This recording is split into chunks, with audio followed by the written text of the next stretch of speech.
Chapter 24 Late Night Alarm. The sirens blared, startling Captain Barnacles awake.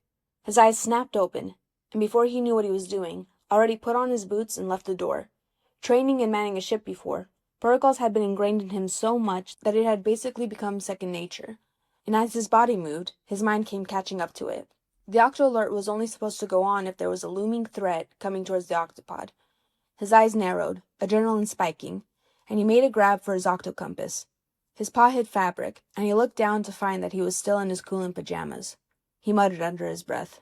He wasn't as natural with protocol after all. But he kept going.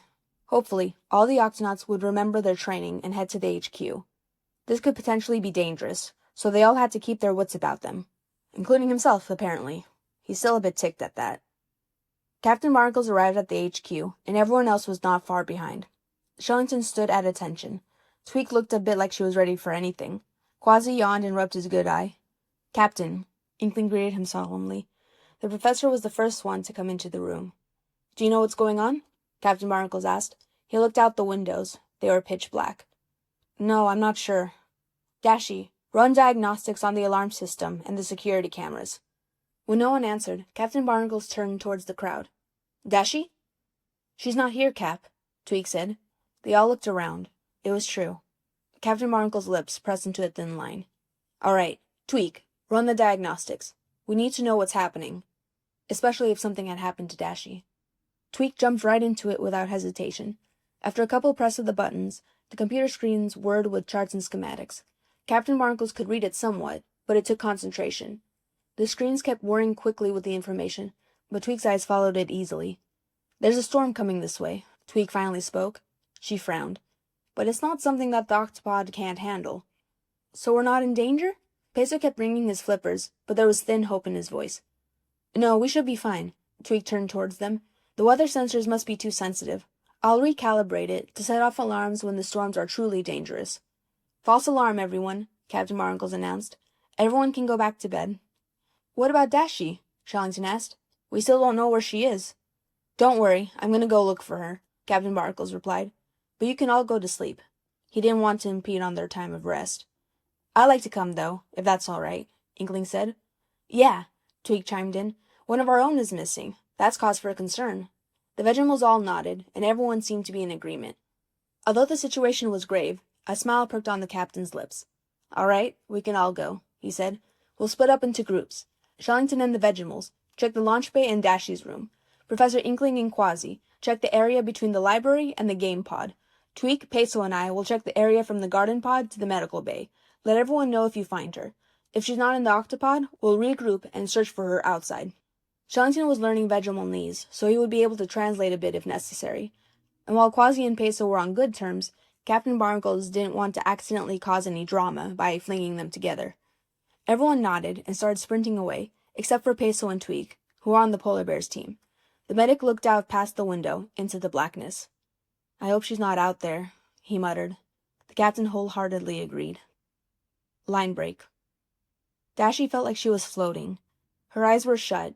Everything was surrounded in blackness. The only thing that was around was the constant music beats in her ears, seeming to move through her head. The voice of the musician Gazelle, her favorite artist, sang beautifully, reciting the lyrics that Dashi knew by heart. Everything was at peace. Until something landed on her stomach. Dashi gasped, eyes flinging open. She shoved the thing away and sat straight up in her bed. She whipped off the headphones. The disoriented face of the pink Vegemal, Kaddish, looked up at her. "What was that for?" she yelled. Fun fact, she didn't like to be rudely awakened. But her irritation came down as Tunip and a couple of the other Vegemals came up and hugged her, burying their faces into her fur. Shellington came through the door and locked eyes on her. In an instant, he relaxed, putting his paw on the doorframe. "Oh, thank goodness." He pressed his collar. "We found her. She was in her room." "What's going on?" She was thoroughly confused, and their reactions were slightly worrying her. Even Kaddish, who she thought would be angry at her outburst, just shook his head to get rid of the disorientation and joined the hug. "We just had an octo alert. Nothing happened," he said, raising a placating paw, and Dashi breathed in relief.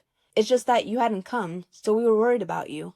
Something came into her chest at those words, but she couldn't place the emotion. "I was here the whole time, sleeping," she said, then muttered to herself, "How could I have missed the Then she stilled. Of course! How could she not have realized that her headphones would stop her from hearing the alarm? Before she could process it further, the rest of the Octonauts arrived. They all seemed just as relieved as Shellington, and her stomach started to sink at that. This was absolutely embarrassing. Headphones? Seriously? She caused her teammates concern. This wasn't professional at all. You practically gave us all a heart attack, Tweak said. I know. I'm sorry. What happened? Peso. It looks like she slept through the alarm, Quasi said before she could put a word in. Really? But how? They all looked at her, waiting for an answer. In her mind, they all seemed to lean forward a bit. Sorry, I wear headphones when I sleep, she said. That's probably what caused it. Probably. Of course that's what it was. She just needed to take it like the responsible dog she was. I'm sorry, I didn't even think about it. It won't happen again. Of course, that would stink, but she just had to get over it. Why do you use them? A deep voice asked. The captain came forward, and her shoulders tensed. She could feel her blood turn cold. No real reason, she said, an eyebrow raised. Why couldn't they just believe her? She squirmed under the blankets. There was silence. I have trouble falling asleep, she finally admitted. The silence was filled, but she could practically feel their eyes widen. Their perception of her must be so bad right now. She stayed silent, her lips sealed shut. But the captain nodded. I see. The music helps calm your nerves. She nodded. Without it, the empty room was overwhelming, especially with sounds of the unknown, the creaks of floorboards and the moans of the air conditioner and, when she was in the city, sirens of ambulances. Those sounds became so distorted when she was half asleep. They would become monsters, willing to swallow her up. She had used headphones to ward those monsters away ever since she was a child, and no one but her closest relatives had known about it. And as much as she had grown up, and wanted to grow up, she couldn't get herself to get rid of them. Whenever she did, the foreign sounds and uncanny silence would take over, and she had especially wanted to use them now, since she was in such a new environment. She could only imagine what unnatural sounds came from the submarine in the middle of a complete pitch-black night. But with this dilemma, she would have no choice but to get rid of them. She could feel the fear start to rise, but she swallowed. Again, she would just have to get used to it. She couldn't look at them. She fiddled with the blanket in front of her. It was silent again. Why couldn't they just speak, give the verdict? They just had to agree, and the headphones would be in the nearest trash can. Tweak, is there a way to hook up the headphones to the octo alert? Dashie's head snapped up. Are they really? Well, I could attach a receiver inside her headphones, Tweak said. That way, the octopod's octo alert system could automatically send a signal to the headphones whenever the alarm is activated. She'll be able to hear it then. And phew, ain't that gonna be loud? There was a twinkle in the rabbit's eye as she chuckled. Good idea, the captain said. Dashie just sat there, dumbfounded. All right, everyone, the captain said. Mystery solved. Everyone back to bed. We'll have to wake up early tomorrow. Everyone started heading out the door, saying their goodbyes. Dashie was half expecting them to be bitter about searching for her so late in the night, but they seemed genuinely okay with it. She just looked at them all, stupefied. The captain and Tweak were the last ones there. I'll start working on those headphones first thing in the morning, Tweak smiled. Okay, was all she could reply. Things just weren't computing. Have a good night, Dashie. The captain's tone was warm. She couldn't handle all the positivity, the care for her. This wasn't the normal work setting. Good night, she said. The two of them left, the lights were turned off, and Dashie flopped back onto her bed, with the gazelle's ballad in her ears, deep in thought. Author's note. There's a Zootopia reference in this chapter. Dashie sleeps with headphones on in the show, so I wondered if this kind of situation would have happened before.